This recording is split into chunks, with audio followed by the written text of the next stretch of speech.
আর বাংলাদেশেও একজন সেদিন দেখলাম এক ব্লগার, সে ফেসবুকে লাইভ প্রোগ্রাম করে বলতেছে আমারও দাবি তার সাথে একমত, আমি এই 26টি আয়াতের বিধান পরিবর্তন করার জন্য আমি বাংলাদেশের সুপ্রিম কোর্টে মামলা দিব।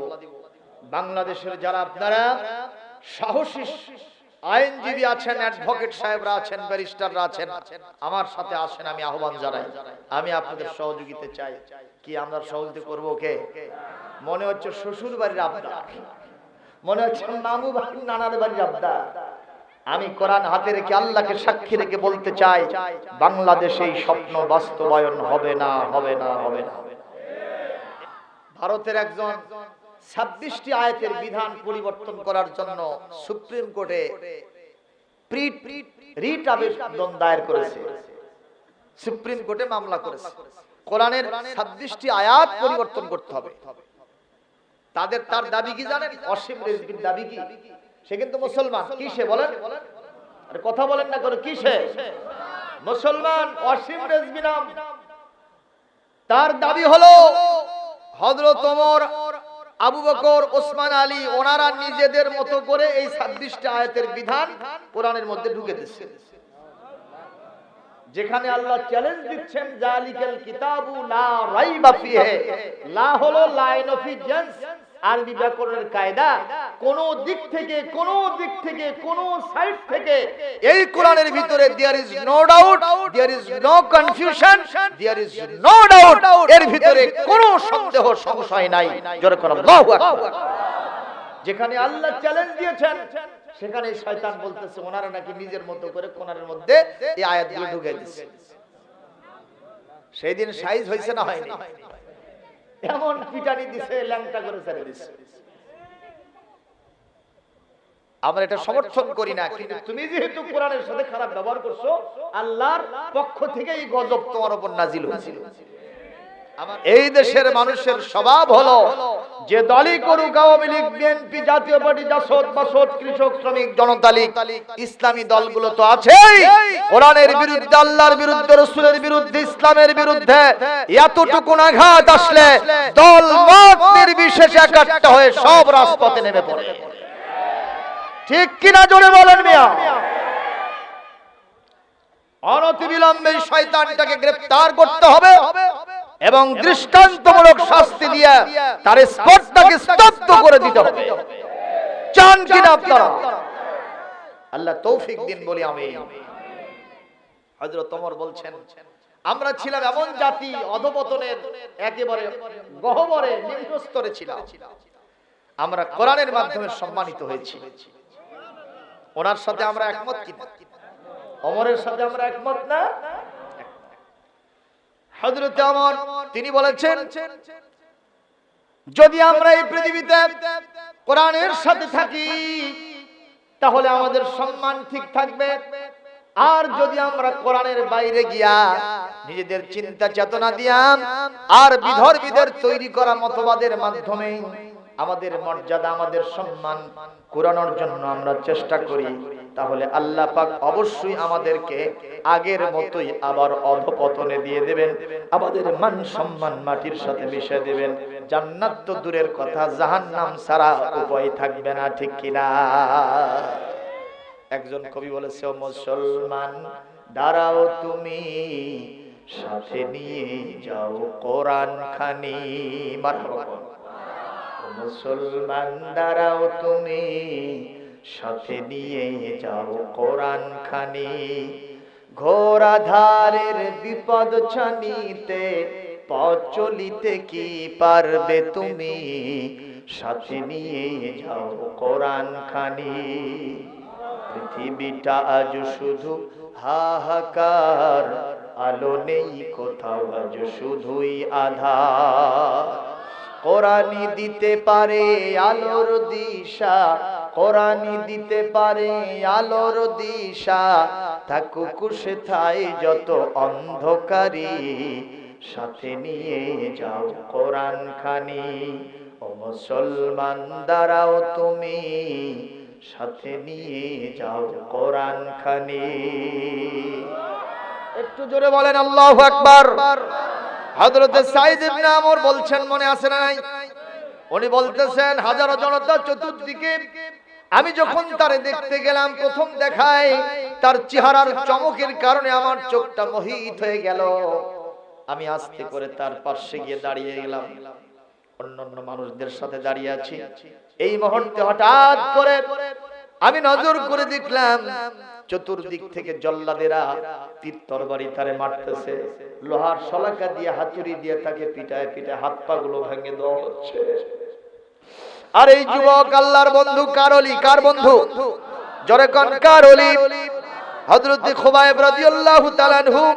এইবার সাঈদ ইবনে আমর রাদিয়াল্লাহু তাআলা আনহু রিপোর্ট করে, আমি চেয়ে দেখলাম এত পিটানি দেয়, পিটাতে পিটাতে তার পা গুলি ভেঙে যায়, শরীরের চামড়াগুলো ছিঁড়ে গিয়ে ফিনকি দিয়ে রক্ত পড়ে আশেপাশের রক্তস্নাত পরিবেশ হয়ে যায়। কিন্তু তার চেহারা দিয়ে কোনো ক্রন্দন দেখি না, শুধু মুস্কি হাসতেছে। দেখে মনে হয় আল্লাহর জান্নাতের বাগানে ফল চয়ন করতেছে।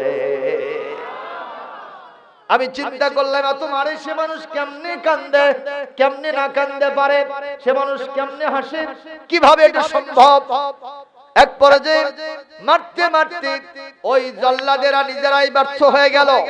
একটা মানুষকে এত মারা হয়, তারপরেও যদি মানুষটা মুস্কি হাসে, বলেন তো যারা মারে তাদের গায়ের রাগ আরো বাড়ে না কমে? জোরে গান বাড়ে না কমে? ওরা বলতেছে খুবাইব তোমরা কি তোমাকে আমরা আর মারবো না যদি তুমি একটা প্রস্তাবে রাজি হও। হযরত খুবাইব বললেন কি প্রস্তাব? সেটা বলে প্রস্তাব হলো তোমাদের যিনি নেতা নবী মুহাম্মদুর রাসূলুল্লাহ, জোরে বলেন সাল্লাল্লাহু আলাইহি ওয়াসাল্লাম। খুবাইব রে তুমি যদি রাজি থাকো, তোমাদের ওই নেতাকে নিয়ে এসে খুঁটির সাথে বেঁধে এই জায়গায় আমরা মারবো, আর তুমি সে থেকে দেখবা, তাহলে আমরা তোমাকে ছেড়ে দিব, তোমাদের নেতাকে আমরা বাঁধে মারবো। এটা যদি রাজি থাকো তোমার শাস্তি সব মওকুফ হয়ে যাবে। হযরত সাঈদ ইবনে আমর বলেন এতক্ষণ ধরে যিনি তীর তরবারি হাতুড়ির আঘাত সহ্য করতেছিলেন, এই কাফেরদের কাফের লিডারদের কথার আঘাত বিশ্ব নবীর বিরুদ্ধে তার সহ্য হলো না। সিংহের মতো গর্জে উঠে বলছেন এ কাফেররা শোনো, আমার নবীকে নিয়ে এসে আমার চোখের সামনে এই খুঁটির সাথে বেঁধে মারা তো দূরের কথা, বিশ্ব নবীকে নিয়ে এসে মুখের একটা থুতোও যদি নবীর উপরে নিক্ষেপ করো, আমি খুবাইব আমার কলিজায় এক ফোঁটা রক্ত থাকতে নবীর বিরুদ্ধে কোন নির্যাতন আমি সহ্য করব না। আর জোরে বলেন আল্লাহু আকবার। হযরত সাঈদ ইবনে আমর বলেন এই কথা বলাও শরাত, আবার মার আরম্ভ হওয়াও শরাত। মারতে মারতে মারতে মারতে হযরত খুবাইবকে ওরা এখন শেষ করে দেবে, শুলির উপরে চড়ায় ফেলেছে। এই মুহূর্তে হযরত খুবাইব একটা প্রস্তাব দিলেন, আমার মনে হয় আমার জানটা এখন বেরিয়ে যাবে।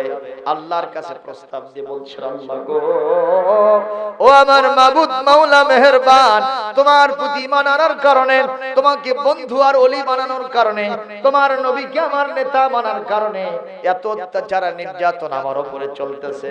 মাবুদ মাওলা মেহেরবান রে, জীবনের শেষ মুহূর্তে আমার কিছুই চাওয়া নাই, কিছুই পাওয়া নাই, একটাই চাওয়া একটাই পাওয়া, আমি প্রাণ ভরে তোমাকে দুইটা সেজদা দিতে চাই। এই মুহূর্তে কাফির লিডাররাও এসে বলতেছে খুবাইব তোমার তো এখন জান যাবে, কি তোমার চাহিদা আছে একটু বলো।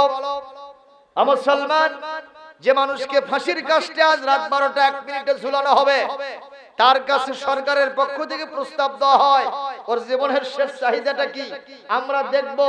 বাংলাদেশের নিয়ম অনুযায়ী জায়েজ তরিকায় যদি সেটা করা যায় আমরা সেটাও তারে করায় দিব। তোরাও এইভাবে প্রস্তাব দিল, খুবাইব রে তোমার কি চাহিদা আছে একটু বলো, আমরা এই শেষ চাহিদাটা আমরা পূরণ করব। হযরত খুবাইব বললেন আমি কিছুই চাই না, বাপের সাথে মায়ের সাথে দেখা করতে চাই না, আমি আমার ছেলে মেয়ের সাথে দেখা করতে চাই না, আমি আমার বন্ধু বান্ধবের সাথে দেখা করতে চাই না, আমি দই মিষ্টি ফল ফলাদি খাইতে চাই না, আমি যেটা চাই সেটা হলো আমার মাবুদ মাওলা মেহেরবান আল্লাহকে দুইটা সেজদা দিতে।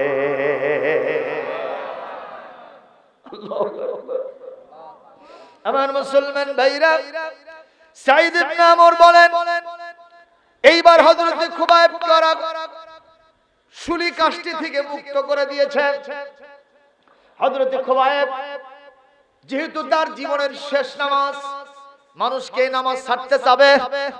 কথা কন, কিতাবের ভিতরে লিখছে, ওনার সিরাত পড়লে পাওয়া যায় হযরত খুবাইব ঝটপট করে গিয়া 2টা মিনিটে 2টা সিজদা দিয়ে সে আবার মরণের কাছে দাঁড়ায় গেছে। ওদের মনের কিউরিসিটি, আগ্রহ জানার, খুবাইব রে, এ খুবাইব, জীবনের শেষ চাহিদা তোমার নামাজ পড়া। আমরা তো মনে করেছিলাম তুমি তুলুল কুনুত, তুলুল রুকু, তুলুল সুজুদ করবা, তুমি দীর্ঘ সময় নামাজ পড়বা, কিন্তু তুমি তো তা করলা না। তাড়াতাড়ি করে তুমি সেজদা দিলা, ঝটপট করে এসে আবার মরণের কাছে দাঁড়ায় গেলা। খুবাইব রে, হেতুটা কি, কারণটা কি আমরা জানতে চাই। হযরত খুবাইব বললেন, আজকে যদি আমি দীর্ঘ সময় সেজদা দেই, তোমরা মনে করবা খুবাইব মৃত্যুকে ভয় পেয়ে গেছে। এই ধারণা যাতে তোমাদের ভিতরে পয়দা না হয়, আমি সেই ধারণাটা তোমাদের ভিতর থেকে অপনোদন করার জন্য, উৎখাত করার জন্য, এই কথা প্রমাণ করার জন্য মুসলমান মউতকে ভয় পায় না। কথা বলেন ঠিক না বেঠিক? কোরআন কারীম থেকে আপনাদেরকে শোনায় দেই, আল্লাহ পাক বলেন, ولا تقولوا لمن يقتل في سبيل الله أموات بل أحياء ولكن لا تشعرون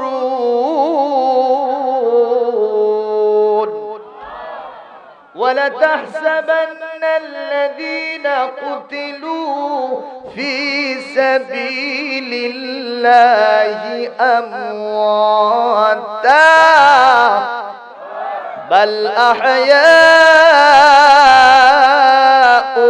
عند ربهم يرزقون।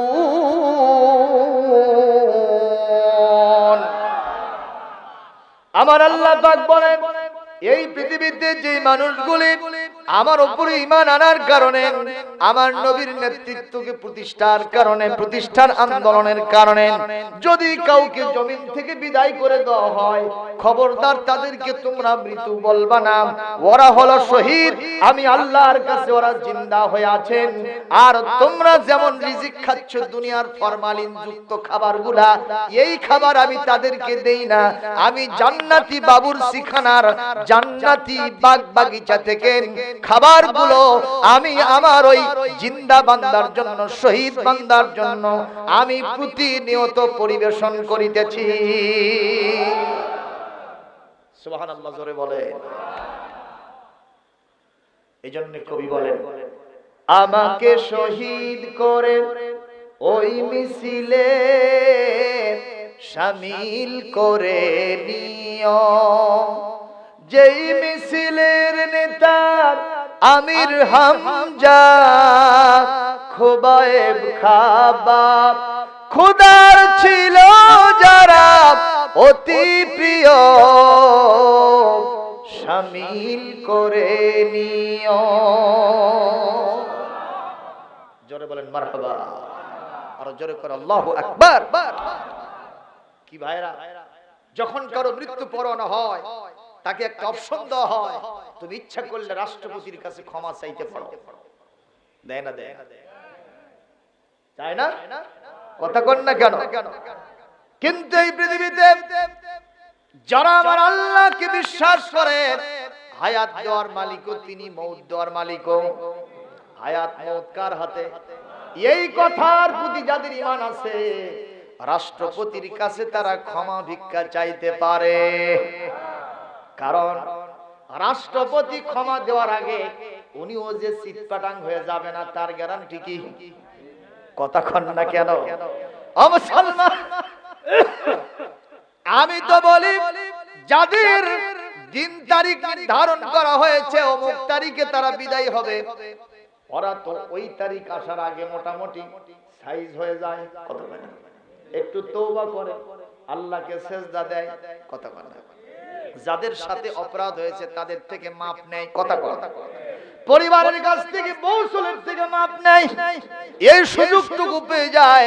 কিন্তু আমি আপনি অনেক সময় বাজার ঘাটে যাই, অনেক সময় রাস্তাঘাটে চলি, সফরের পথে থাকি, বিদেশের মাটিতে চাকরি করি, আমি আমার কোনো মানুষের থেকে বিদায় আদায় নিতে পারলাম না। আমি যে সময়ে অবস্থান করছি তার আগে রক্ত নামাজ হয়তো কাজা হয়ে গেছে, কিছুক্ষণ আগে মানুষকে ধোঁকা দিয়েছি, মিথ্যা বলেছি, এই অবস্থায় যদি আজরাইল আমারে ধরে, আমি তো রাষ্ট্রপতির কাছে ক্ষমা চাইতে পারলাম না। কথা কন না কা? ওদের তো নির্ধারিত টাইম আসার কারণে ওরা আগে থেকে তওবা করে হয়। কথা কন। কিন্তু আমার আপনার এই গ্যারান্টি কি আছে কখন মরে যাব? তওবা যদি আমার নসিব না হয় তাহলে আমাকে কে বাঁচাবে? আছে কেউ বাঁচানো? এজন্য ইমানদার কোন মানুষের কাছে মাথা নত করতে পারে না। ইমানদার বিশ্বাস করে হায়াতের মালিক আল্লাহ, মওতের মালিক আমার মহান আল্লাহ। বিশ্বাস আছে ভাইজান? আছে না নাই? সম্মানীয় উপস্থিতি, আমরা যখন মাহফিলে আসি, স্ত্রীর কাছ থেকে বিদায় দেয় নিয়ে, সন্তানদের কাছ থেকে দোয়া নিয়ে, তখন আমাদের বিবিরা, আমাদের বাবা মায়েরা ফোন করে কয়, বাবা দেখে শুনে ওয়াজ করো, উল্টা পাল্টা দান কিছু কয়ো না, কারো বিরুদ্ধে দান কিছু কয়ো না। কওয়া যায় না, দিন সময় খারাপ, ধরে নিয়ে যায় কিন্তু জেলখানা ঢুকবে। কথা আছে না নাই? এরকম বলে। তখন আমাদের মনের কথা হলো, তখন আমরা জবাব দেই, আরে এটা তো ওই জায়গাতে আমরা কথা যদি কোরআনের পক্ষে না বলি, যদি এই সমাজে যে সমস্ত লোকেরা কোরআন বিরোধী আছে তাদের পক্ষে না বলি, তাহলে হয়তো এদের হাত থেকে বাঁচলাম। কিন্তু আজরাইল যদি ধরে, আমি তোমাকে কিভাবে গ্যারান্টি দেব তোমার কাছে ফিরে আসবো? কথা বলো, এরকম কোন গ্যারান্টি আছে? সুতরাং আমাদের প্রত্যেকেই এই বিশ্বাস মনে মনে পোষণ হায়াতের মালিক আমার আল্লাহ, মওতের মালিক আমার। হযরত আজরাইল কি বলে?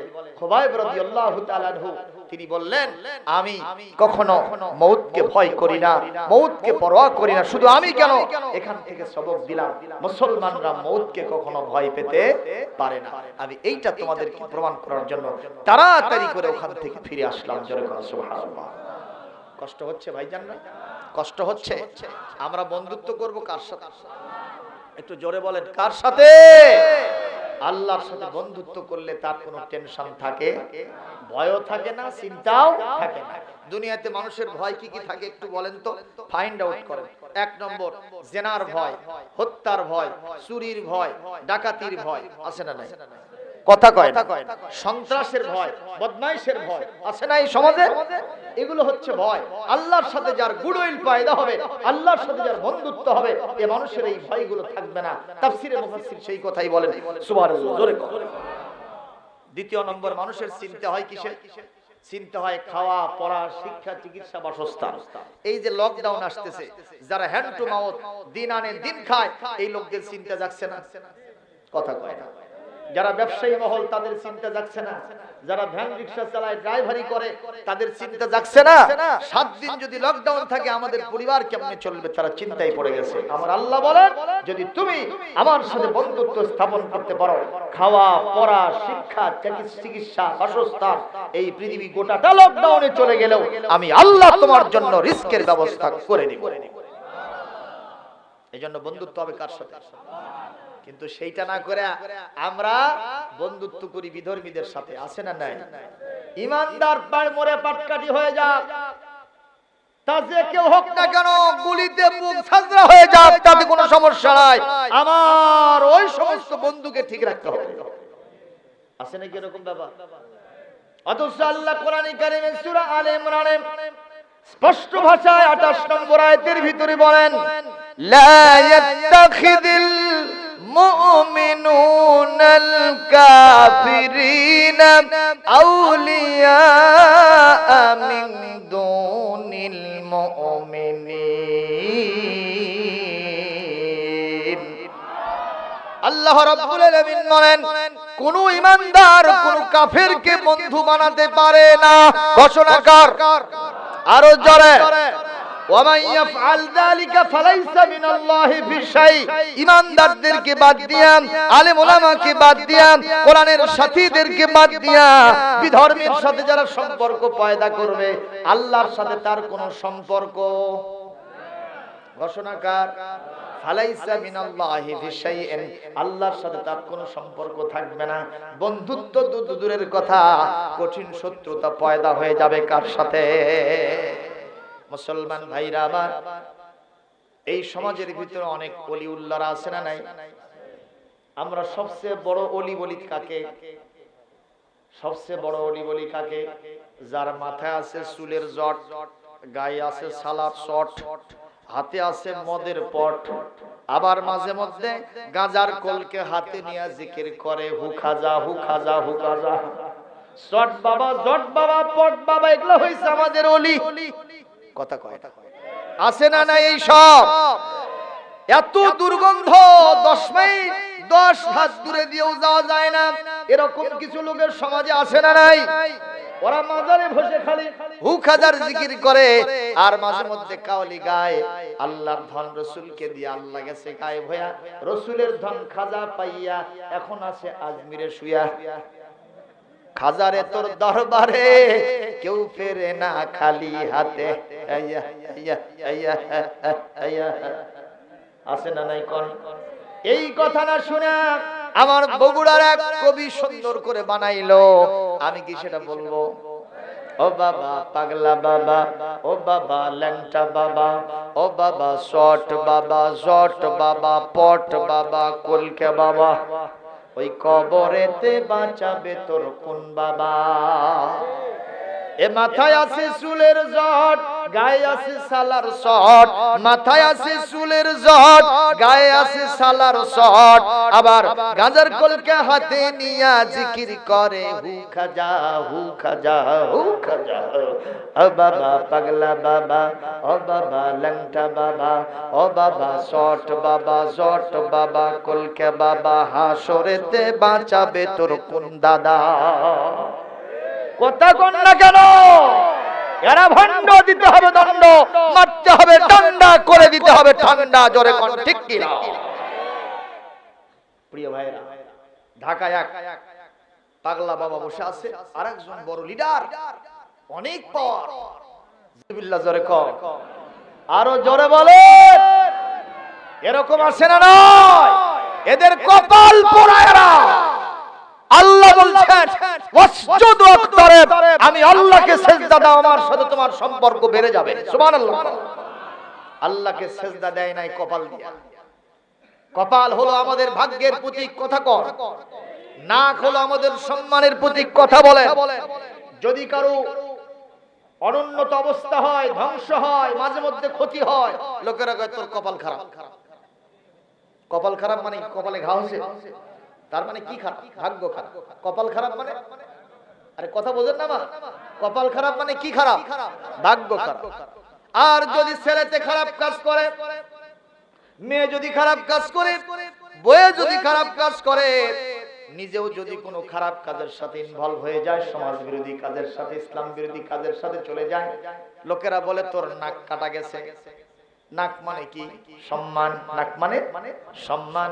ওই দা দিয়ে, কুড়াল দিয়ে, খন্তা দিয়ে, চাকু দিয়ে কান নাক কেটে দেওয়া হয় নাই, তার মানে তার সম্মান মাটির সাথে মিশে গেছে। আমার আল্লাহ পাককে যদি আমরা সিজদা দেই, ওয়াজউল কি বলেন, ওয়াজউল জাবহাতি আলাল আরদে, আমার ললাটটাকে আর এই নাকটাকে মাটির উপরে রেখে আমার আল্লাহর কুদরতি পায়ের উপরে সিজদা দিতে হয়। ওই মুয়াজ্জিন যখন বলে হাইয়া আলাস সালাহ, নামাজের জন্য এসো, আমি আপনি প্রশ্ন করলাম মুয়াজ্জিন নামাজে গেলে কি হবে? মুয়াজ্জিন তখন পরের পংক্তিতে বলতেছে হাইয়া আলাল ফালাহ, নামাজে আসলে তোমার ভাগ্য ভালো হবে, তোমার সম্মান বেড়ে যাবে। তার মানে আমরা কপাল দিয়ে সিজদা দিলে আমাদের ভাগ্য ভালো হবে, নাক দিয়ে সিজদা দিলে আমাদের সম্মান বাড়িয়ে দিবেন কে? অথচ শয়তানরা বলতেছে পানির তলে আগুন জ্বলে, পানির তলে আগুন জ্বলে, ঝড় বাতাসে নিবে না, আমার বাবার মুরিদ হলে নামাজ রোজা লাগে না। ওই সব লোকদের সাথে আমাদের সম্পর্ক দেখেন, ফাঁসি কাস্টে ঝুলায় গেছেন, তাও সর্বশেষে হযরত খুবাইব আমার আল্লাহকে দুইটা সিজদা দিয়ে দিয়েছে। এক পর্যায়ে হযরত সাঈদ ইবনে আমর বলেন, আমি চেয়ে থেকে দেখলাম মারতে মারতে করিবুল মউত, মউতের দুয়ারে পৌঁছে দিয়েছে। হযরত খুবাইব তাও শুধু মুস্কি হাসতেছে। এক পর্যায়ে যখন শেষ অবস্থা হয়ে গেল, হযরত খুবাইব কালমা পড়তে পড়তে আল্লাহর কোরআনের আয়াত ফাইনামা তুওয়াল্লু বুজুহাকুম ফাসাম্মা ওয়াজহুল্লাহ, এই ধরনের কোরআনের প্রামাণ্য আয়াতগুলি পড়তে পড়তে হযরত খুবাইব দুনিয়া থেকে বিদায় হয়ে চলে গেলেন। হযরত সাঈদ ইবনে আমর রাদিয়াল্লাহু তাআলা আনহু বলেন, কতদিন আগে আমি ওই খুবাইবের দৃশ্যটা দেখেছিলাম, দেখার পরে আমি ওখান থেকে সরে এসেছি। খুবাইবের লাশটা ওখান থেকে সরে দেওয়া হলো। এক পর্যায়ে আমি বাড়িতে আসলাম, রাতের বেলায় যখন ঘুমাই স্বপ্নের মধ্যে ওই দৃশ্যটা আমি দেখি। আমার কানে যেন খুবাইবের কান্নাটা আর ওই হাসিটা আমার চোখের সামনে ভেসে ওঠে, আর তার অন্তরের কান্নাটা যেন আমার কানের মধ্যে ঢুকে যায়। আমি যখন কোথাও একা একা বসি গবেষণার মধ্যে, ধ্যানের মধ্যে খুবাইব আমার চোখের সামনে আসে। শুধু তাই নয়, আমি যখন কোনো মঞ্চে বক্তৃতা দেই হঠাৎ করে ওই কথাটা আমার স্মরণ হয়ে যায়। আমি যখন কোথাও বিচার সালিশ করতে বসি হঠাৎ করে আমার চোখের সামনে খুবাইবের দৃশ্যটা ভেসে ওঠে, আর আমার মন তখন আমাকে দংশন করে বিবেক। হায়রে, এতগুলো মানুষ ওখানে দাঁড়ায় থাকলো, কেউ তার পক্ষে একটা কথা বলল না। আমি এমন নাদান মূর্খ যুবক রে, আল্লাহর নবীর প্রতি মানানা, আল্লাহর নবীর নেতৃত্বকে স্বীকার করে নেওয়া, আল্লাহকে রব মেনে নেওয়া, এরকম একজন ওলি, একজন বন্ধুর পক্ষে একটা কথা দিও আমি সাহায্য করতে পারলাম না। আমি কত বড় নাদান, কত বড় মূর্খ, কেন এই কাম করলাম না? তখন সঙ্গে সঙ্গে আমার নিজেকে ধিক্কার দিতে মনে হয়। হঠাৎ করে মঞ্চ থেকে কোন মুহূর্তে বেহুশ হয়ে পড়ে যায় আমি সাঈদ ইবনে আমর, আমি কখনো টের পাই না। মুসলমান ভাইরা, যারা দ্বীনের কাজ করে তারা যদি বিপদে পড়ে তাদেরকে সহযোগিতা করার দরকার আছে না নাই? ঘোষণাকার কোরআনে কারীম সূরাতুল মায়েদা 2 নম্বর আয়াতের অংশ আল্লাহ পাক বলেন, ওয়া তাআওয়ানু আলাল বিররি ওয়াত তাকওয়া ওয়া লা তাআওয়ানু আলাল ইসমি ওয়াল উদওয়ান। আল্লাহ রাব্বুল আলামিন বলেন, খবরদার খবরদার পাপের কাজে, সীমালঙ্ঘনমূলক কাজে সহযোগিতা করবে না, তবে নেকির কাজে, তাকওয়ার কাজে, আমার দ্বীন প্রতিষ্ঠার কাজে যদি কেউ বিপদগ্রস্ত হয়, মসজিদ মাদ্রাসা বানানোর জন্য, দ্বীনের কাজ করার জন্য কেউ যদি তোমার কাছে সহযোগিতা চায়, খবরদার বিরত থাকবে না, তাকে সহযোগিতা করা তোর ইমানের দায়িত্ব। আওয়াজ দিয়ে বলেন, ঘোষণাটা যেন কে দিলে? রাজি আছি ইনশাআল্লাহ। আম্মা জান খাদিজা রাদিয়াল্লাহু তাআলা আনহু আমার রাসূলের চরিত্রের সার্টিফিকেট দিয়েছেন, ভালো না খারাপ? জোরে বলতে হবে। আমার মা বোনদেরকে বলবো, এই ওয়াজটা আপনাদেরও শোনা দরকার আছে, আপনারাও শুনবেন। নবীজি হেরা পাহাড় থেকে একটা পরশ পাথর নিয়ে আসলেন। আওয়াজ দিয়ে বলেন, তার নাম কি? পরশ পাথরের আদাত, সিরাত, পরে নেচার, স্বভাব হলো, খাসিয়ত হলো, যদি তার সাথে একটা লোহার ঘর্ষণ লাগে লোহাটাও স্মরণ হয়ে যায়। লোহা কি হয়? সোনা হয়ে যায়। ঠিক তবে ঠিক কম। বিশ্বনবী আল্লামা ইকবাল রহমাতুল্লাহ আলাইহি বলেছেন, বিশ্বনবী হেরা পাহাড় থেকে নেমে আলেন, সাথে নিয়ে আসলেন একটা পরশ পাথর। আওয়াজ দিয়ে বলেন, নামটা কি ভাইয়া? এখনো আছে না নাই? ওই শয়তানরা যে বলতেছে এর ভিতরে 26টা পরিবর্তন করা লাগবে, রাজি আছেন নাকি? আবারও বলছি, রাজি আছেন? জীবন দিয়ে দিব, কিন্তু কোরআনের ভিতরে হাত দিতে কাউকে দেব না। যদি কেউ এখানে হাত দেয়, ওই হাতের কাম সারা করে দিবেন কে? সে আল্লাহর সাথে পাল্লা দেবে, আর আল্লাহর সাথে পাল্লা দিলে তার কাল্লা থাকবে না। জোরে বলে, আমাদের রবের নাম কি? তার সাথে দিও না পাল্লা, থাকবে না কারো কাল্লা। জোরে কোন সুবহানাল্লাহ। আবার বলেন, আমাদের রবের নাম কি? তার সাথে দিও না, থাকবে না কারো। কে কে পাল্লা দেবেন? হাত তোলেন। এতক্ষণ ওয়াজ করে এই বুঝ দিলাম আপনার আল্লাহর সাথে পাল্লা দিবেন? দিবেন?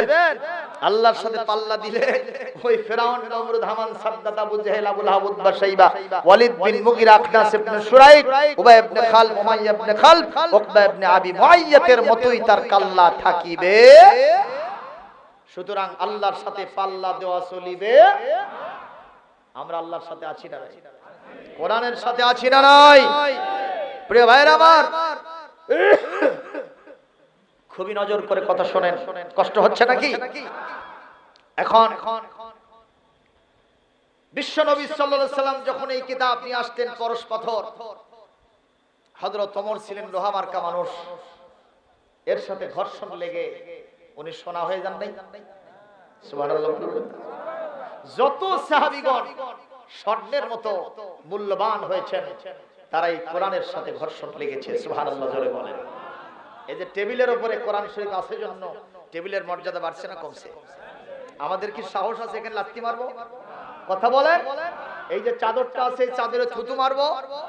কোন সাহস আছে?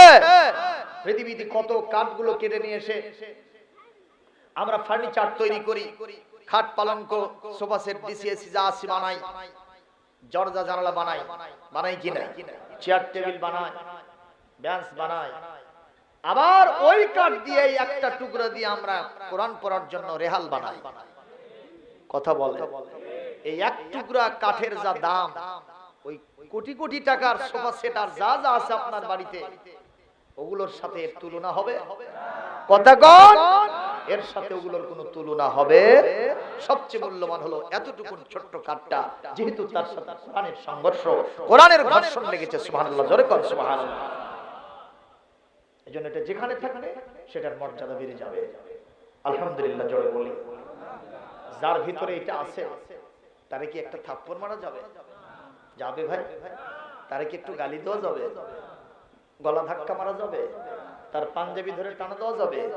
গুলি করা যাবে না? তা আপনি তো মারেন। কথা কন না কেন? পারি না আমরা আদর দিতে? আল্লাহর কোরআনের সাথীরা যেখানেই থাক, দেখতেছি উনি কোরআনের সাথী, কোরআনের মাদ্রাসার ছাত্র। যদি আমার বিরুদ্ধে আসেও, রাস্তায় যদি নামেও, আমি একটু দরদ ভরা মন নিয়ে কলিজার সাথে বরণ করে নিই। কথা কথা আমাকে শান্তি দিবেন কে? এই দেশটাকে শান্তি দিয়ে ভরে দিবেন কে? জোরে বলে আমি। আল্লাহ যেন তৌফিক দেন, সবাই বলি আমি। প্রিয় ভাইরা আমার, আমার নবী যখন কোরআন নিলেন, কোরআনের ভার মনে করবেন না যে 1 কেজি। আল্লাহ নিজেই বলেন, লাউ আনজালনা হাদাল কুরআন আলা জাবালিন লারাআইতাহু খাশিআন মুতাসাদ্দিআন মিন খাশিয়াতিল্লাহ। জোরে বলতে হবে আল্লাহু আকবার। আল্লাহ রাব্বুল আলামিন বলেন, যদি কোরআনটাকে আমি পাহাড়ের উপরে নাজিল করতাম, পাহাড় ভেঙে চুরমার হয়ে যেত। কার ভয়ে? কার ভয়ে? কার ভারে? কোরআনের ভয়ে ভারে এবং আমার আল্লাহর ভয়ে পাহাড়টা চূর্ণ বিচূর্ণ হয়ে যেত। আল্লাহ পাক বলেন, ইন্না আরাদনাল আমানাতা আলাস সামাওয়াতি ওয়াল আরদি ওয়াল জিবাল فأبين أن يحملنها وأشفقنا منها وحملها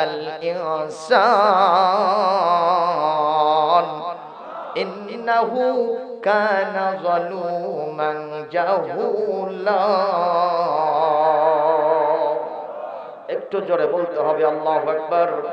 কোরআন কারীম সূরাতুল আহজাব, কোরআন কারীম সূরাতুল হাসর, এই দুইটি সূরা থেকে দুইটা আয়াত পেশ করেছি। আল্লাহ পাক পরের আয়াতের ভিতরে সূরা আহজাবের মধ্যে বলেন, আমি এই আমানতটা পাহাড়ের উপর নাজিল করতে চেয়েছিলাম, আসমান জমিনের উপরে নাজিল করতে চেয়েছিলাম। এই আমানতটা তাদের হাতে দিয়েছিলাম, তাদের উপরে ন্যস্ত করেছিলাম। তারা অস্বীকার করেছে। এত দায়িত্বপূর্ণ ভারী কিতাব আমরা নিতে পারবো না, এই আমানত আমরা নিতে পারবো না, কারণ আমাকে ভয় পেয়েছে, কোরআনকে তারা ভয় পেয়েছে।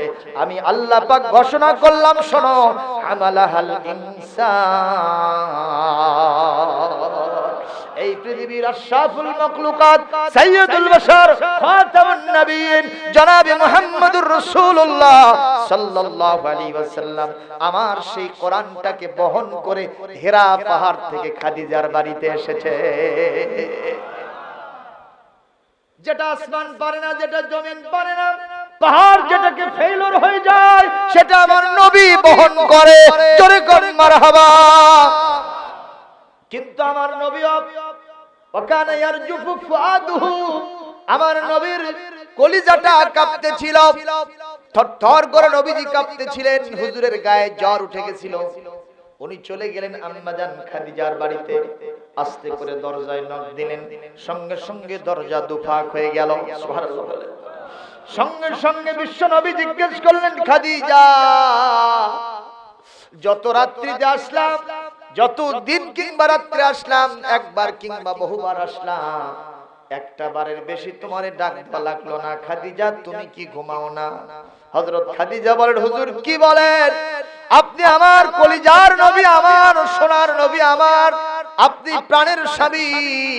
আপনার কদম চুমতে পারলে তামাম পৃথিবী ধন্য হয়। আপনি দিনের কাজে বাইরে থাকেন, কত রাত্রি যায় সে আমাকে ডাকবেন, আর আমি যদি বিছানায় পিঠ লাগায়া নাক দেখে ঘুম পাড়তে থাকি, আর আপনি বারবার যদি আমাকে ডাকতে থাকেন, আমার দরজা খুলে দিতে দেরি হয়ে যাবে। আমার নবীর সাথে বেয়াদবি গুস্তাখি হবে, আমার দুনিয়া আখিরাত বরবাদ হবে। এই চিন্তায় সারা রাত্রি ধরে বিছানায় পিঠ লাগাই না, বালিশে মাথা দেই না। আমি বিশ্ব নবীর ইন্তজারে দরজার সাথে পিঠ লাগায়া দাঁড়ায়া দাঁড়ায়া ঘুমা। একটু জোরে বলেন আল্লাহু আকবার। একটু জবাব দেবেন, ইসলামে নারীদের অবদান বেশি না কম? এ কথা কোন না কেন? ইসলামে নারীদের অবদান বেশি না কম? ওই যে হেরা পাহাড় মক্কা মদিনার ভিতরে সবচাইতে উঁচু পাহাড়, কথা কোন ঠিক কিনা? এখন যারা মক্কা মদিনা মক্কা সফর করেন, হেরা পাহাড়ে যারা গেছেন, এভাবে তাকায় থাকলে মাথার টুপি পড়ে যায়, এত উঁচু পাহাড়। এখন তো তাও একটু থাক থাক করে দেওয়া হয়েছে, পাথরগুলো কেটে কেটে। কিন্তু আম্মাজান খাদিজা আমার নবী ধ্যানমগ্ন আছেন কোরআন নেওয়ার জন্য। একটা দিনে 2 বার 3 বার পর্যন্ত নবীর জন্য খাবার নিয়ে ওই পাহাড় বেয়ে বেয়ে আমার নবীর কাছে মা খাদিজা গেছে। যেদিন আমি হীরা পাহাড় প্রথম দিন দেখলাম, আমার হাঁটু কাঁপতেছিল, আমার কলিজা কাঁপতেছিল, চোখ দিয়ে পানি দরদর করে পড়তেছিল। পুরুষ মানুষ নবীজি, তার জন্য কষ্ট করে হলো ওখানে যাওয়াটা সম্ভব। কিন্তু আমার মা খাদিজাতুত তাহেরা এতগুলো রাস্তা তিনি কেমনে এত উঁচুতে উঠলেন? বন্ধুর রাস্তা অত্যন্ত খারাপ রাস্তা, কেমনে আমার নবীজি ওখানে কি বলে আমার আম্মা উঠলেন? আমার মনে বলল, আমার মা খাদিজা ইসলামের জন্য যা অবদান রেখেছেন, এটা কখনো গুণে শেষ করা যাবে না। জোরে বলেন ঠিক না ঠিক? আমার সালমান আম্মা জান খাদিজার জন্য হুজুর সব সময় কাঁদতেন। যেই দিন মা খাদিজা বিদায় হয়ে গেলেন, কবরস্থ করার পরে বিশ্ব নবী সাল্লাল্লাহু আলাইহি ওয়াসাল্লাম খাদিজার জন্য রাস্তাঘাটে ধন্য হয়ে খুঁজতেন।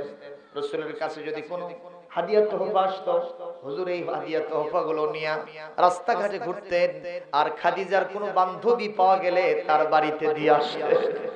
সুবহানাল্লাহ। একদিনের ঘটনা, আমার রাসূল মসজিদে নববী শরীফ মদিনাল মুনাওয়ারা, তিনি রিয়াদুল জান্নাত, রাসূলের হুজরার পাশেই রিয়াদুল জান্নাত এখানে আছেন। এখানে যারা যান কি একটা স্বর্গীয় আনন্দ পাওয়া যায়। মুসলমান ভাইরা একটু বলেন তো, মক্কা মদিনা সফর করার দরকার আছে না নাই? যদি যান ঈমান বাড়বে না কমবে? বাড়বে না কমবে? একটা কথা বলে যাব, আলেমের সাথে হজ করতে যাবেন, আলেম আপনাকে যা যা বলে দেবে ইনশাআল্লাহ কোরআনের সাথে মিলে যাবে। আলেমের সাথে হজ করার জাহেলের সাথে হজ করা কি এক হবে? কথা বলেন না কেন? আমার ভাইরা, ওই জাহেলরা খালি পারাপারি করে, হুড়াহুড়ি করে। একটা দিনে হাজরে আসওয়াদে 4 বার 5 বার করে সুমা দেয়, কিন্তু সুমার মতো সুমা হয় না। কথা কোন? খালি সুমা খালি হয় না, মহব্বতের সাথে খাইতে হয়। কিয়ামতের দিন এই হাজরে আসওয়াদের 2টা চোখ হবে, একটা মুখ হবে। কয়টা চোখ? মুখ কয়টা? এই মুখ দিয়ে তর্কাতর্কি করবে আল্লাহর সাথে, আর চোখ দিয়ে দেখতে থাকবে কিছু লোকদেরকে। আল্লাহ জিজ্ঞেস করবে, হাজরে আসওয়াদ, কি তর্ক বিতর্ক করো আমার সাথে? কয়, আল্লাহ যারা মহব্বতের সাথে আমাকে চুমো দিয়েছিল, আমি চোখ দিয়ে দেখতেছি, এই লোকগুলিকে ছাড়া আমি জান্নাতে যাব না। কারণ হাজরে আসওয়াদ আশাদ্দু বায়াদাম মিনাল লাবান। ইবনে মাজার হাদিসে আছে, হাজরে আসওয়াদ এখন কালো পাথর, এটা এক সময় ছিল সাদা পাথর, দুধের চাইতেও সাদা পাথর ছিল। নাজালা মিনাল জান্নাতে, জান্নাত থেকে এটা নাজিল করা হয়েছে। যেরকম আল্লাহু আকবার। এটা দুধের চাইতেও সাদা ধবধবে ছিল, কালো হইল কেন? বিশ্ব নবী বলেন, সাওয়াদাতু খাতায়া বনি আদম, বনি আদম যত পাপ রাশি নিয়ে গিয়া হাজরে আসওয়াদকে চুমো দেয়, হাজরে আসওয়াদ ওই সমস্ত কালো পাপগুলো চুষতে চুষতে সাদা ধবধবে দুধের মতো পাথরটা আজকে কালো পাথর হয়ে গেছে। কিয়ামতের দিন সেই সব লোকের জন্য হাজরে আসওয়াদ আল্লাহর কাছে সুপারিশ করবে যারা মহব্বতের সাথে হাজরে আসওয়াদকে চুমো দিয়েছিল। যেরকম সুবহানাল্লাহ। এজন্য আপনারা বলেন, মক্কা মদিনা ভ্রমণ করার দরকার আছে না নাই? একটু কি রাজি আছেন? কারা কারা আছেন হাত তুলে আমার আল্লাহকে দেখান জোরে সরে। আল্লাহ পাক আমাদের সকলকে জিয়ারতে হজ্জিল্লাহ, হজ্জে বাইতুল্লাহিল হারাম আল্লাহ আমাদের সবাইকে নসিব করেন, বলেন আমিন। একটা কথা শুনে নেন, মন থেকে আল্লাহর কাছে যেইটা চাইবেন পূরণ করবেন কে? মন থেকে চাওয়া। রাজি আছেন? আমাদের চাওয়ার মধ্যে কমতি আছে। 3 লাখ টাকা লাগে হজে যেতে, আবার মাঝখানে যে বিশাল জট পড়ে আছে, 2 বছর ধরে হজ নাই, নিয়ত করলি কি হবি? অনেকের মনে এরকম চিন্তা আছে না? আরে আপনি নিয়ত করে দেখেন কোন কায়দায় আল্লাহ নিয়ে যাবেন, আপনি টেরি পাবেন। সুবহানাল্লাহ বলবেন। আজকে আমি আল্লাহর ওলিদের আলোচনা করতেছিলাম, আল্লাহর বন্ধু হতে হবে, কথা কোন ঠিক না ঠিক? আল্লাহর বন্ধুত্বের প্রশ্নে অনেকেই উত্তীর্ণ, যাদেরকে আমরা আমাদের মেজারমেন্ট দিয়ে আমাদের ওই চোখের উপরে পর্দা কালো চশমা থাকার কারণে তাদেরকে আমরা দেখতে পাচ্ছি না, কথা কোন না কেন? কিন্তু তারা যে আল্লাহর ওলি, তার প্রমাণ জীবন্ত আল্লাহর ওলি, তারা এটা প্রমাণ হয়ে গেছে বারবার। যখন মারহাবা। কিন্তু মানুষের সামনে প্রকাশ করে না। আমাদের দেশে অনেকে আছে ভণ্ড, এমনি এমনি কয় যে আমি এই দেখছি, আমার কাশপ খুলে গেছে, কিন্তু ভেতরে কিছু নাই, গন্ড মূর্খ। এক আল্লাহর ওলি রাতের বেলায় তাহাজ্জুদের নামাজ পড়ে। কি নামাজ? কথা কথা। কিন্তু আল্লাহকে দেখানোর জন্য নয়, মানুষকে দেখানোর জন্য। রিয়া, নাস, প্রদর্শন ইচ্ছা, লোকেরা যাতে বোঝে যে আমি তাহাজ্জুদ পড়ি, অথচ এটা করলে আল্লাহর সাথে শিরিক হয়ে যাবে। ঠিক কিনা কয়? নামাজ পড়লে ইবাদত হয়, নামাজ না পড়লেও ইবাদত হয়। আপনারা বলতেছেন হুজুর উল্টা পাল্টা বলে, নামাজ না পড়লে কেমনে ইবাদত হয়? হ্যাঁ, সূর্য উঠতেছে, এই 5টা কোয়ালিটি যার মধ্যে থাকে আল্লাহ তাকে কখনো লাঞ্ছিত করেন না। 5টা কোয়ালিটি কি শুনবেন না? শুনবেন না? একটু মুখস্থ করবেন আর আমল করার জন্য চেষ্টা করবেন, তাহলে বিবিরা আমাদের সম্পর্ক সার্টিফিকেট ভালো দেবে। যখন ঠিক কিনা? কারণ আজকালকে বিবির সাথে স্বামীর সম্পর্কের অবনতি আছে না নাই? বিবির কাছে গিয়ে স্বামীর সম্পর্কে জিজ্ঞেস করলে, মেয়ে মানুষ যখন বিকেল বেলা এক জায়গায় বসে, দেখবেন বাংলাদেশের সব টিভি চ্যানেল খুলে দেয়। কথা কয় না? ওর স্বামী কেমন, ওর দেবর কেমন, ওর কাপড় কেমন, ওর শাড়ি কেমন, ওর গহনা কেমন, ও কি দিয়ে ভাত খাইলো, ওর স্বামী কি করে, এগুলো নিয়ে সমালোচনা আছে না? কথা কন না কেন? আমাদের বিবিরা কি আমাদের চরিত্রের ভালো সার্টিফিকেট দিবে? না, হয়তো শরমে ভরমে দেবে, কিন্তু একান্তে ডেকে নিয়ে গেলে, দিলে ডেকে নিয়ে জিজ্ঞেস করলে কয়, ওই মানুষের সমান আর অকাম কুকামকারী মানুষ পৃথিবীতে কেউ আছে? ও মানুষ না, ও নিষ্ঠুর, ও স্বামী না, ও বমি। কথা বলে এরকম বলতে পারে না? পারে না? পারে না? পারে না? আমি এক মাহফিলে জিজ্ঞেস করছিলাম, আপনাদের স্ত্রীরা আপনাদের সম্পর্কে সার্টিফিকেট ভালো দেবে? কেউ কথা কয় না, কেউ কথা কয় না। এক পর্যায়ে মাঝখান থেকে একজন বুক টান করে দাঁড়াচ্ছে। আমি বললাম, আপনার খবর কি? হুজুর, বাড়িতে যে দেখেন, আপনার আমার বিবিকে জিজ্ঞেস করবেন, ঠাস করে জবাব দেবে, আমার স্বামী ভালো ভালো ভালো। এই কথা বলাও সারা। পাশে দিয়ে একজন বলতেছে, অত কথা করতু কা, এত গপ্প করিস কা, গতকাল সকালে ঝগড়া হলো না? এই কথা বলাও সারা, তুই খালি বসাও সারা। সেই দিন আমি বুঝেছি বিবিদের কাছে সার্টিফিকেট পাওয়া খুব কঠিন, কারণ আমরা তো বিবিদের অধিকার আদায় করি না, খালি বিবির থেকে নিয়ে আসি, বিবির থেকে অধিকার চাই। বিবিরে যখন পাইছে মনে হয় একজন কেনা দাসী, ঠিক কিনা গো? অনেক স্বামী আছে বাড়িতে যখন আসে মনে দারোগা আলো খালি মসমস করে, ঠিক না বে ঠিক? আরে মিয়া তুমি তো দারোগা আসছো, বাড়িতে এখন বর্তমানে স্ত্রীরা হয়েছে এসপি। এসপির পাওয়ার বেশি না দারোগার পাওয়ার বেশি? বেশি তেরি বেরি করো না, চাকরি থাকবে না। কোন সময় তুমি বিধবা হয়েছো তুমি নিজে টের পাবে না, ঠিক না বে ঠিক? এই জন্য আমি আপনাদেরকে বলবো বিবির অধিকারটা একটু আদায় করতে হবে। আদায় করি না আমরা, তো নিজেরাই শুধু জন্মের খাওয়া খাই, ভালো ভালো মাছ গোস্ত যা নিয়ে আসি আমাকে আমার সন্তানদেরকে দিয়ে শেষ করে, ওনার জন্য সর্বশেষে ঝোল ছাড়া কিছু থাকে না। আমাদের মা বোনের এরকম স্যাক্রিফাইস ত্যাগ তিতিক্ষা আছে না ভাইজান? এই যে রমজান মাস আসতেছে, সকলের আগে ঘুম থেকে জাগবে, সকলের শেষে ঘুমায় যাবে।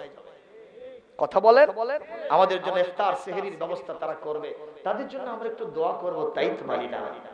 এটা তো ঠিক না ভাইজান। আমার বউটা এক স্বামী 1 কেজি করে দুধ কেনে, প্রতিদিন 1 কেজি করে দুধ কেনে। 1 কেজি দুধ কি একজন খাওয়া যায়? ও খালি তলসকে তাকায়, আর বউ পাক করে দিয়ে খালি ঢক ঢক করে চেতায়। 7 দিন পরে ওর বউ বিরক্ত হয়ে গিয়ে বলতেছে, তুমি আসলে স্বামী না নিষ্ঠুর মানুষ, কথা কও কেন? তুমি ঢক ঢক করে খাওয়ার তলসকে তাকাও, কোনোদিন একটা ঢক তো খাইতে বললে না। ওই কয়, এ সকিনা থাম থাম, আমি আনা ঠিক হয়ে লি রে। কি ওই ঠিক হয়ে নিবি? আমার মনে হয় তুমি ঠিক হয়ে পড়ে ইরাকও যুদ্ধ করবে যাবি। এরকম স্বামী মার্কা বমি আসে না নাই? কোন স্বামী যদি হিলস, স্ত্রী যদি হিলস আমি কিল মারে, স্ত্রী চাইছে শাড়ি, ওই মারছে লাঠির বাড়ি। এই স্বামীর কথা তো বিবি শুনতে পারে না। আপনাদেরকে বিশ্বনবীর চরিত্র অবলম্বন করতে হবে। চরিত্রের কোয়ালিটি কয়টা? আর জোরে জোর হলো না, সবাই বলেন ওরে বাবা। এবার থামেন, এই যে মিছিলটা করলাম তাতে লাভ না লস?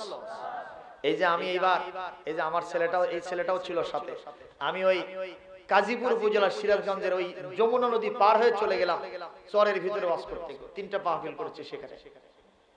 তো যাওয়ার সময় দেখলাম যমুনা নদী, ওটা তো নভেম্বর ডিসেম্বর মাস ছিল, শুকিয়ে পুরোপুরা লাগছে, নৌকা চলে না, মাঝে মাঝে নৌকা আটকে যায়।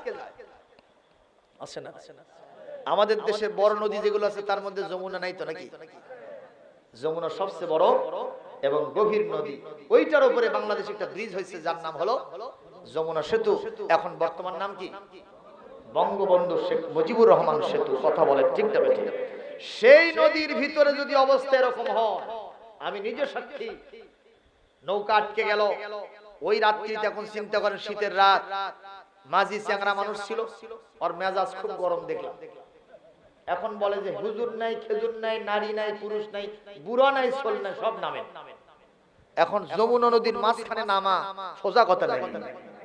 যে মনে করে নদীর ভিতরে নামিও নাই, সাঁতরাইও নাই, তাও শীতের রাত। আমি এখন প্রধান বক্তা ওয়াজ করতে যাচ্ছি, প্রিয় ভাইরা আমার, কেউ নামে না। 2 ঘন্টা ধরে বসে থাকলাম, ও খালি ভদর ভদর করে। তো কিছু কিছু লোক নামলো, তাও হয় না। এক পর্যায়ে সবাই নামলো, আমি হাঁটুর মধ্যে কাল্লা দিয়ে লক্ষ্য বসে আছি। নামলে খবর আছে বাবা।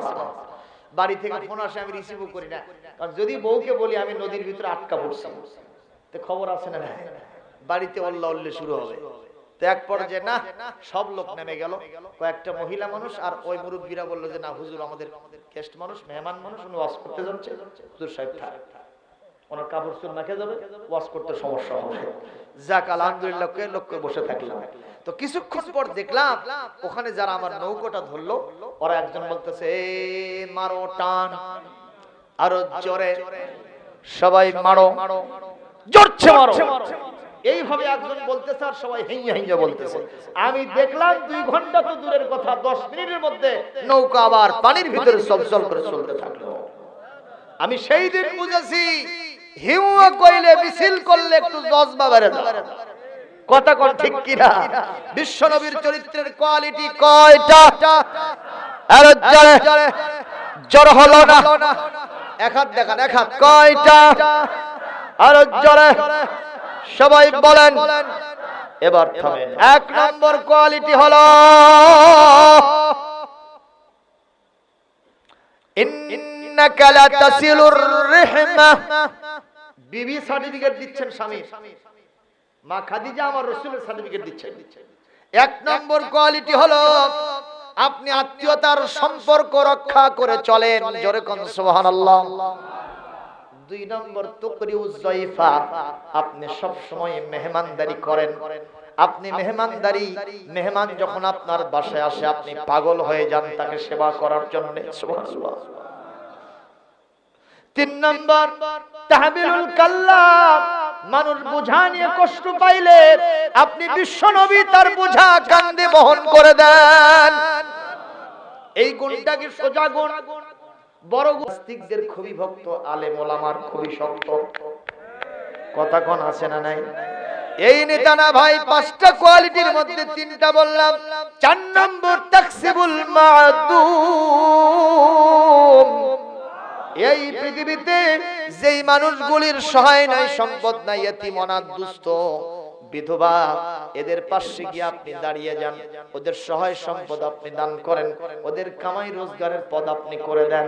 আর পাঁচ নম্বর কোয়ালিটি হলো তুইনু আলা নাওয়াইবিল হক, এই সমাজের মধ্যে যারা সত্যের পথে সত্যকে প্রতিষ্ঠার জন্য দিন কায়েমের রাস্তায় এসে বিপদে মুসিবতে পড়ে যায়, আপনি তাদের পাশে সহযোগী হিসেবে দাঁড়িয়ে যান। আর এই পাঁচটা কোয়ালিটি যার মধ্যে থাকে, ওয়াল্লাহি লা ইউখজিকাল্লাহু আবাদা,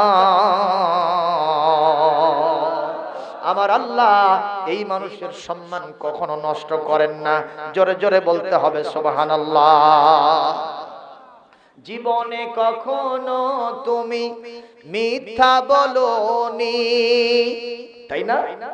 জীবনে কখনো তুমি মিথ্যা বলোনি, তাই তো তোমায় পেতে কাঁদে এই ধরণী। তোমারই মতো নেতা পেতে পৃথিবী আকুল, হে রাসূল হে নেতা হে রাসূল। আল্লাহুম্মা সাইয়্যিদিনা ওয়া আলা আলি সাইয়্যিদিনা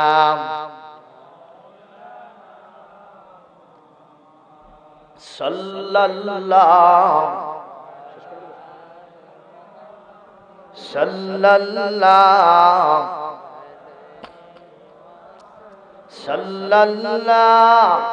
আলা মুহাম্মাদ সাল্লাল্লাহু। ওহে নবীর আশিকান মুহাব্বতান দরুদ পাঠান, মদিনাতে খুশি হবেন সরদার দু জাহান সাল্লাল্লাহু।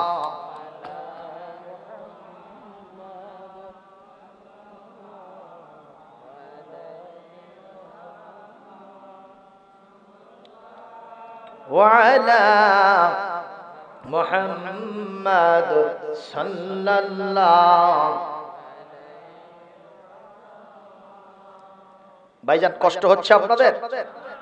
আমি 12টার মধ্যে শেষ করব ইনশাআল্লাহ। আর বেশি সময় নেই, আর মাত্র 10টা মিনিট আল্লাহ কবুল করলে ইনশাআল্লাহ ইনশাআল্লাহ। আমি কি লিখছি? ও সেটা ঠিক আছে।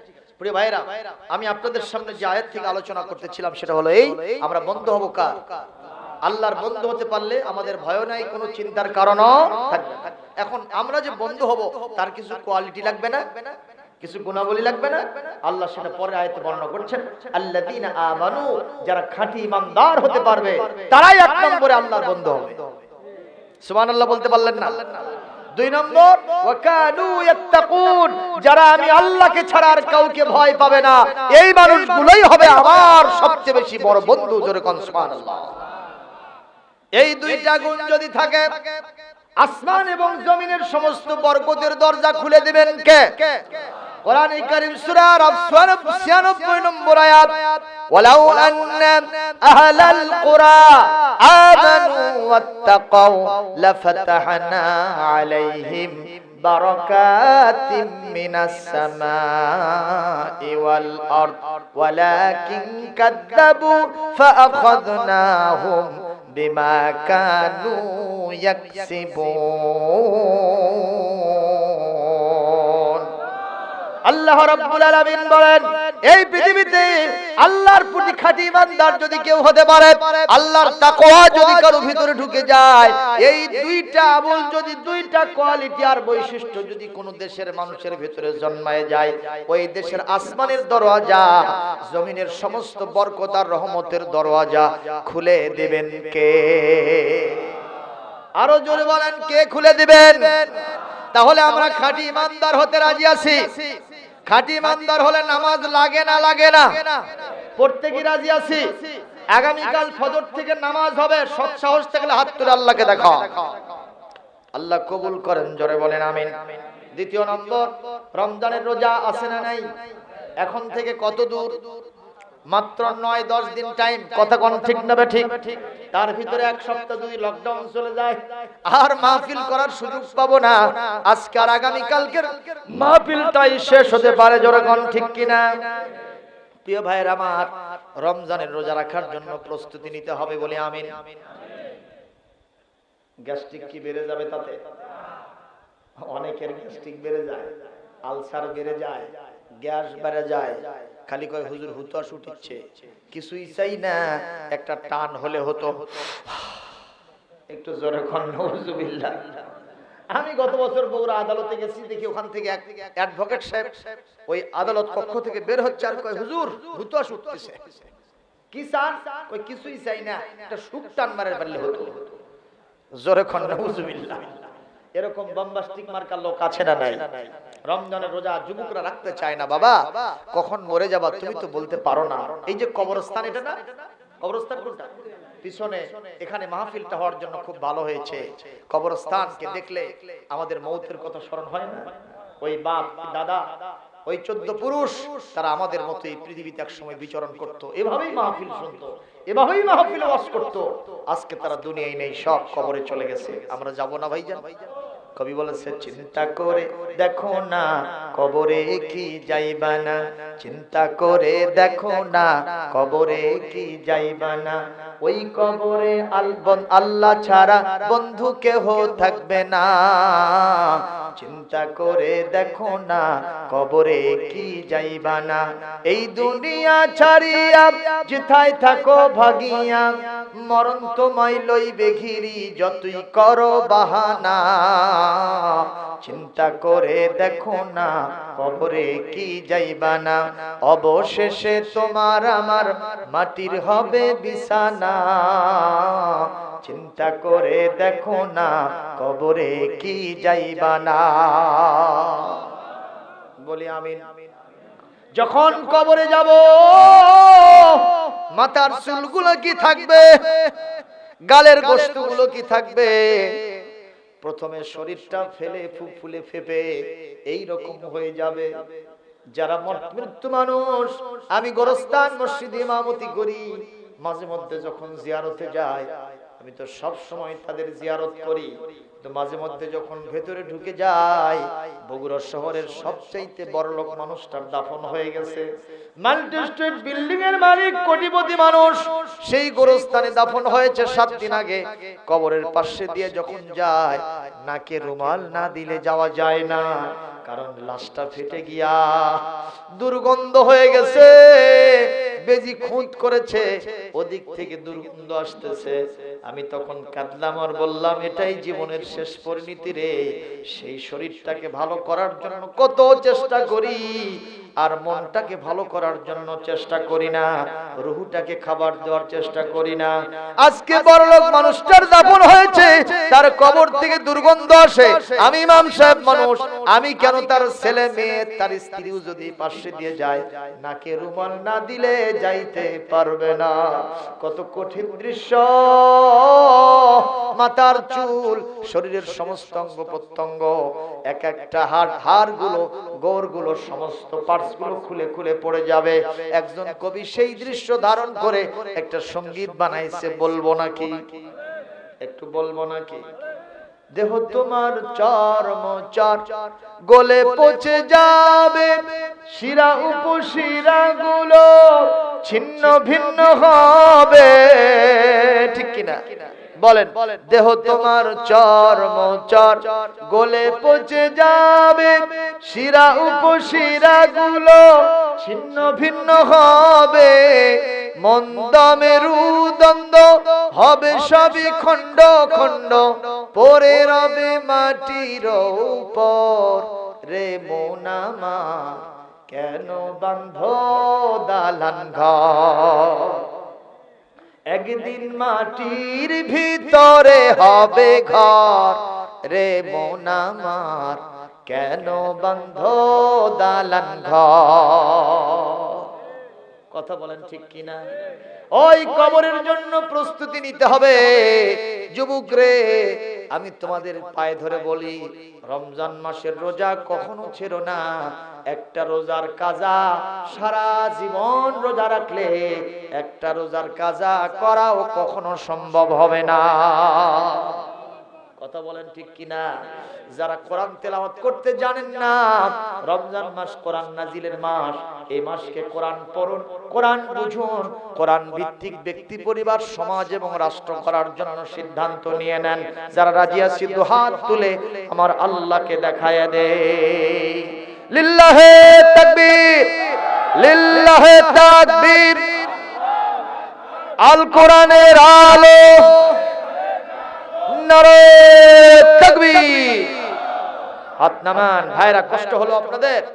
তাহলে দুইটা কোয়ালিটি ধারণ করলে আমরা আল্লাহর ওলি হতে পারবো। একটা আমরা ইমানদার হব, তার ভিতরে নামাজও আছে, রোজাও আছে, হজ জাকাত আছে না নাই? এগুলো করতে হবে, ইসলামী আন্দোলন করতে হবে, দ্বীনের দাওয়াতি কাজ করতে হবে, পরিবারটাকে সুন্দর রাখার জন্য ইসলামী কোরআনী সিলেবাস পরিবারের ভিতরে বাস্তবায়ন করতে হবে ইনশাআল্লাহ। যুবকরা, খাঁটি ইমানদার হতে গেলে সেখানে কি মদ খাওয়া আছে, জুয়া খেলা আছে, ইয়াবা, চাচা, বাবা, ডাল, এগুলো নাই। এগুলোর সাথে সম্পর্ক রাখা চলিবে না। হারাম করেছেন কে? আল্লাহ কর্তৃক হারামকৃত জিনিসকে যারা হালাল করে তারা আল্লাহর সাথে যুদ্ধ করে। আল্লাহর সাথে যুদ্ধ করে পারবা? তাহলে আল্লাহর সাথে তো পাল্লা দেওয়া হলে, আর আল্লাহর সাথে পাল্লা দিলে কি থাকে না? কাল্লা থাকে না। ঠিক না বে ঠিক কর? এইজন্য মদ, জুয়া, গাঁজা, ফেন্সিডিল ছেড়ে দাও। আর আমার সম্মানিত মা বোনকে বলবো, আপনারা পর্দা করেন। কোরআনের নির্দেশনা, ওয়াকারনা ফি বুয়ুতিকুন্না ওয়ালা তাবাররাজনা তাবাররুজাল জাহিলিয়াতিল উলা। এই পৃথিবীর নারী জাতিরা খবরদার, তোমরা জাহালতের যুগের নারীদের মতো বেপরদা করে আঁটো-শাটো ফিনফিনে পাতলা পোশাক পরে রাস্তাঘাটে, অফিসে, আদালতে, হোটেলে, মোটেলে, বাগানে, গার্ডেনে, বিভিন্ন রমনা পার্কের গাছের গোড়ায় বসে ওরা জোড়ায় জোড়ায়, ওদের সাথে তোমার সম্পর্ক রাখা চলিবে। এটা মা বোনদের প্রতি আমার নির্দেশনা কোরআন থেকে। মা বোনরা শুধু ঘরের ভিতরে থাকবে তা না, তারা প্রয়োজনে চিকিৎসার ক্ষেত্রে যেতে পারবে, কথা কর, প্রয়োজনে শিক্ষা করতে যেতে পারবে, প্রয়োজনে আত্মীয় স্বজনের বাড়িতে যেতে পারবে, প্রয়োজনে নিজের রুচির পরিবর্তন করার জন্য কক্সেস বাজারে আল্লাহর সৃষ্টি নিদর্শনগুলো দেখতে যেতে পারবে। কিন্তু ইসলাম বলেছে জাহালতের যুগের নারীদের মতো বেপরদা করে যাওয়া যাবে না, তোমাকে পর্দা করতে হবে। বিধানকার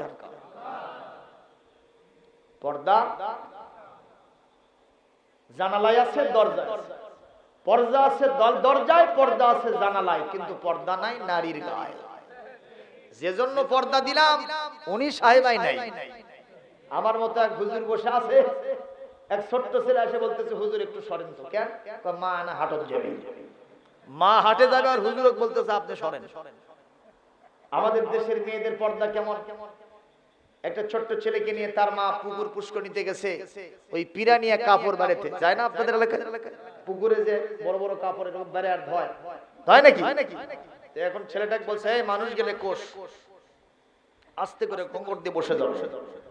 তো কিছুক্ষণ পরে একটা মানুষ গেছে, বলছে বা আমার মা মানুষ। এই যেই কোষে মানুষ লেটা পরে বসে, মানে মহিলাটা লেটা পরে বসে গেছে। পরে দিকে তাকায় দেখে ছেলেটার উপরে পিকআপ নিয়ে বলছে, এই ওটা তোর চাচা রে। আপনারা কোন চাচা মানুষ না? কথা কয় না। চাচা মানুষ না, চাচা ওনার কি হয়? দেবর হয় না? আর দেবরের ব্যাপারে বিশ্বনবীর ইরশাদ কি? হাম্বুল মউত। এই পৃথিবীতে আজরাইলকে দেখে তোমরা যারা ভয় করো, যেভাবে ভয় করো, ওই দেবরকে দেখে ওই রকম ভাবিদেরকে ভয় করতে হবে, বলেছেন বিশ্ব নবী জনাবে মুহাম্মদুর রাসূলুল্লাহ সাল্লাল্লাহু আলাইহি ওয়াসাল্লাম। আর আজকে আমাদের ভাবিরা দেবর পাইলে লায়ের যায় কথা কয় না। স্বামী গেছে সিঙ্গাপুর, ওই দেবরকে নিয়ে চলে গেছে স্বপ্নপুর কথা কয় না। স্বামী ফোন দিয়েছে ওখান থেকে, আমি আসিতেছি রমজানের ঈদের পরেই আসতেছি দেশের মাটিতে, কয় দরকার নেই আরো 5 বছর থাকো, তোমার ভাই তো আসেই কথা কয় না। অথচ রাসূল বললেন কি, ও মা বোন, আপনাদের উদ্দেশ্যে আমার এই ইরশাদ হলো, আমার কেন বিশ্বনবীর ইরশাদ নামা আমি পেশ করলাম, পর্দায় থাকতে হবে। সেক্ষেত্রে এমন একটি পর্দা করবেন, বোরকা পরবেন, যা দিয়ে আপনার মাথা, গলা, বুক সব ঢেকে যাবে। রাস্তায় যখন নামবেন আপনারে দেখলে মনে হবে আস্ত খাতুনে জান্নাত ফাতিমাতুজ জাহরা হেঁটে যাইতেছে। কিন্তু এখন যদি যায় মনে হয় শয়তান যাচ্ছে।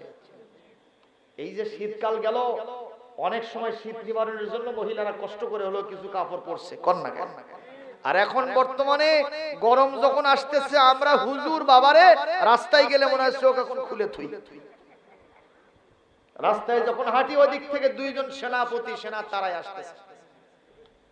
চিন্তা করলাম যে আমি হুজুর দেখে একটু হাব্বজুব্বা, মসজিদে যখন যাই মাথায় আমার পাগড়ি থাকে, মাথায় আমার রুমাল থাকে, তো মনে করলাম যে আমারে দেখে একটু রাস্তা করে দেবে। ফুটপাত দিয়ে যাচ্ছে তো, ওরে বাবা যত সামনে যায় মনে হয় এখন সংঘর্ষ লাগবে। চিন্তা করলাম যত দোষ নন্দ ঘোষ, যদি সংঘর্ষ লাগে তো হুজুরেরই দোষ বেশি হবে। আমি রাস্তা করে দিলাম, সেনাপতি চলতেই থাকলো। হায়া নাই, শরম নাই, লজ্জা নাই। বর্তমান সমাজের অধিকাংশ মেয়ে কথা না বললে কিন্তু উল্টো দিকে হবে। কথা কন না কেন? আমি সবকে বলছি না, কিছু ভালো নিশ্চয় আছে, কিন্তু অধিকাংশ মেজরিটিস মাস্ট বি গ্রান্টেড লিল আকসারি হুকমুল কুল, অধিকাংশ মেয়ের আজকে বেপরদা। কথা বলেন। যে বোরকা পরে তা দিয়ে আর ওই আটো-সাটো বোরকা হওয়ার কারণে আর এই কোমরের পেটি দেখা যায়, কোথায় কোথায় উঁচু নিচু সব দেখা যায়। কথা কন না। পেছন থেকে যুবকেরা স্লোগান মারে সুন্দরী চলেছে, কথা কয় না। আছে না নাই? এই তো হলো না মা, আপনাকে বোরকা পরতে হবে। ওয়ালিয়াদরিবনা বিখুমুরিহিন্না আলা জুয়ুবিহিন্না ওয়ালা ইউবদিন, এমন একটা পোশাক বোরকা পরতে হবে যা দিয়ে আপনার আপাত মস্তক ঢেকে যাবে। সুবহানাল্লাহ। এখন ওনাদেরকে তো দায়িত্ব দিলাম, এখন এই দায়িত্ব ফলো করার জন্য আপনাদের দায়িত্ব নিতে হবে। ওখানে যারা বসে আছে আপনাদেরই তো মা, আপনাদেরই বোন, আপনাদেরই স্ত্রী, আপনাদের মেয়ে। কথা বলতেছেন না কেন? নাকি ওনারা 10 মাইল দূরে থেকে আসছে? এখানকারই লোক, আপনাদেরই সব। এখন আপনারা যদি তাদের পর্দা করার জন্য সহযোগিতা না করেন, নিঃসন্দেহে দায়ুস হবেন। নামাজি হন, রোজাদার হন, হাব্বজুব্বাওয়ালা হন, যতই কিছু করেন, কিয়ামতে জান্নাতের সুবাতাস সুগন্ধ আপনার নাকে আসবে না, বলেছেন বিশ্বনবী জনাবে মুহাম্মদ রাসূলুল্লাহ সাল্লাল্লাহু আলাইহি ওয়াসাল্লাম। এবং সর্বশেষ বাংলাদেশের গভর্নমেন্টের কাছে দাবি জানাই, আমাদের দেশে ধর্ষণ কেস এখন বেড়ে গেছে, ঠিক কিনা কোন? গণধর্ষণ চলতেছে। পত্রিকার পাতা খুললে একটা দুইটা নয়, 10টা 20টা পর্যন্ত ধর্ষণ কেস পাওয়া যায়। 2-3 বছরের তানিয়া থেকে শুরু করে 85 বছরের সালেহা নারী পর্যন্ত হায়নাদের দ্বারা ধর্ষণ হচ্ছে। ওই সমস্ত নর পশুদের দ্বারা তাদেরকে ধর্ষণ করে জমিন থেকে বিদায় করে দেওয়া হচ্ছে। ধর্ষণের বিরুদ্ধে মৃত্যুদণ্ড বিধান করেছি, তাও ধর্ষণ যারা প্রতিরোধ বিদায় করা যাচ্ছে না, বন্ধ করা যাচ্ছে না। যাবে তো না অবশ্যই। আমরা মানুষ, জ্ঞানের সীমাবদ্ধতা আছে। অসীম জ্ঞানের অধিকারী কে? সে আল্লাহর বিধান হলো ধর্ষণ যদি কেউ করে, জেনা ব্যভিচার যদি কেউ করে, আর যদি বিবাহিত হয়, সাক্ষী প্রমাণ হয়ে যায়, অবশ্যই মাটিতে বুক পর্যন্ত বা কোমর পর্যন্ত গেড়ে দিয়া পাথর মেরে সংসার করে রক্ত মাংস হাড্ডি আকাশে বাতাসে উড়ায় দিতে হবে। এই বিধান সংসদে কায়েম করে দেখেন, 1 মাসের ভিতরে বাংলাদেশের সব ধর্ষণ কেস বন্ধ হবে। আল্লাহর কোরআনের সাথে একমত থাকলে হাত তুলে আল্লাহকে দেখাও। বাংলাদেশ সরকারের কাছে দাবি জানাই, অবশ্যই ধর্ষণের বিরুদ্ধে কোরআনের বিধান সংসদে পাশ করতে হবে। রাজি থাকলে এক চাপে নারা করুন। লিল্লাহি তাকবীর। আল্লাহ পাক কবুল করুন, জোরে বলি আমিন।